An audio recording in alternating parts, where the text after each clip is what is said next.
बिस्मिल्लाहिर्रहमानिर्रहीम अस्सलाम वालेकुम या अली मदद। जीअं त नाज़रीन हींअर असां मौजूदु आहियूं गाजीख्वाड़ में।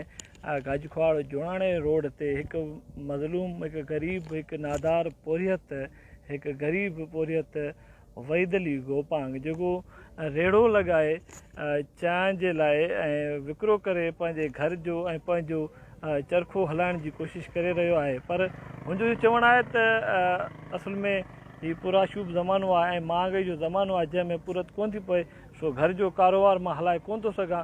मां हींअर बि हीउ जेको आहे सो रेड़ो आहे निटणु उस ते, सुबुह खां वठी राति ताईं निटणु उस ते हीउ रेड़ो रखी करे मां चांहि विकिरो कंदो आहियां। पोइ जेतिरी हालात हली ऐं उन मां जेतिरो मुनाफ़ो पियो त पोइ उन खां पोइ मां घर जो चरखो हलाए सघंदो आहियां। जेको बि सब्ज़ी सामान वग़ैरह आहे त उहो मां ॾेई सघंदो आहियां। जॾहिं हू पंहिंजी रुदात वधीक ॿुधाए थो त हिकु महांगाई जे ज़माने में मुंहिंजूं तक़रीबन 4 न्याणियूं ऐं 3 पुट आहिनि जिन खे मां तालीम न ॾियाराए सघियो आहियां, जो सॼो जेको कारण आहे इहो गुरबत ई आहे।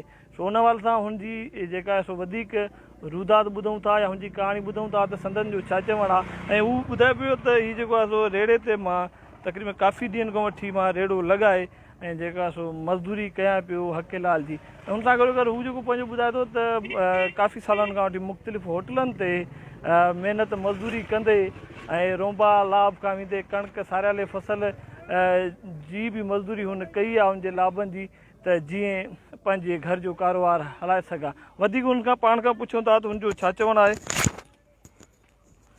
साईं, जीअं त मां ग़रीब मिसकीन आहियां ऐं तव्हां गाजीख्वाड़ जो रवासी आहियां। तव्हां ॾिसो था त मां निटराणो उस ते बीठो आहियां। हीउ मुंहिंजो रेड़ो आहे ऐं चांहि जो दुकानु आहे। हिन महांगाई जे दौर में रमज़ान जो भलारो महीनो आहे। मां वसारनि खे चवां थो हेॾे महांगाई जे दौर में मुंहिंजो हिन गुज़र सफ़र नथो थिए। हिन चांहि में तक़रीबन 10-12 किलो खीर हलायां थो, उन मां 200-300 थियनि था, पर हेॾे महांगाई जे दौर में मां घर नथो हलाए सघां। तव्हां असांखे ॿुधाईंदा त जेको हीउ रेड़ो तव्हांखे पंहिंजो आहे या मसवाड़ ते वरितल आहे, या उन खां पोइ तव्हां किथे किथे अॻु में मज़दूरी कई आहे, कहिड़नि कहिड़नि होटलनि ते कई आहे। साईं, मां हिते गाजीख्वाड़ में 2-3 होटलनि ते मज़दूरी कई आहे। उन खां बाद में मेड़ में 10-12 साल मां मज़दूरी कई आहे। ऐं हीउ रेड़ो जेको आहे तव्हां ॾिसो था, इहो बि मूंखे किराए जो आहे, हीउ पंहिंजो न आहे मूंखे ज़ाती।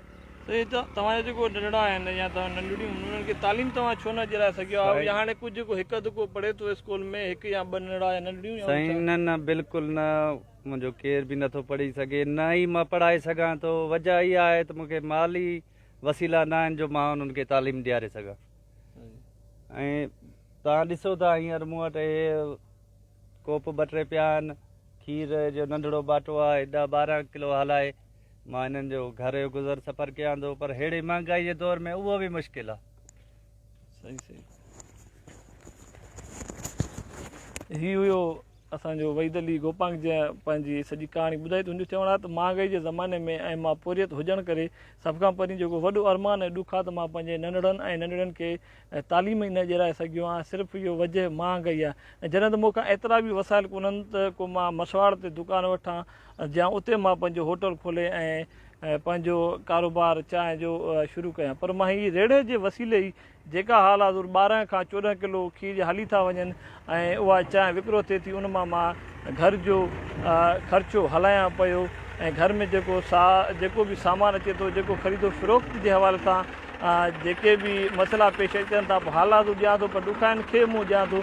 तो रमज़ान जो बाबरकत महीनो आहे, इफ़्तारी ऐं सहरी जे हवाले सां बि थोरो घणो मसइलो पेश अचे थो पियो। उन सां गॾो गॾु ईद आहे जेका आहे सो मथां तक़रीबन 20 ॾींहं बाद में ईद उल फितर जो ॾियारो बि अचे पियो। उनमें नंढड़नि ॿारनि लाइ के नवां कपिड़ा वठण जी बि वसियत कोन्हे।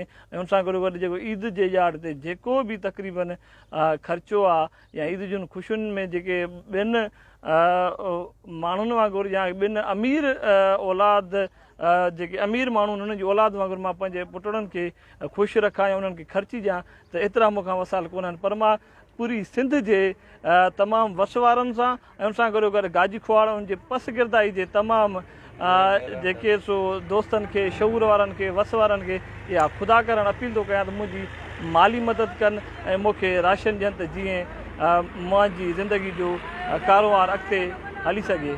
बादशाह जान खे ॾींदा इजाज़त। फ़ी अमान अल्लाह। गाजीख्वाड़।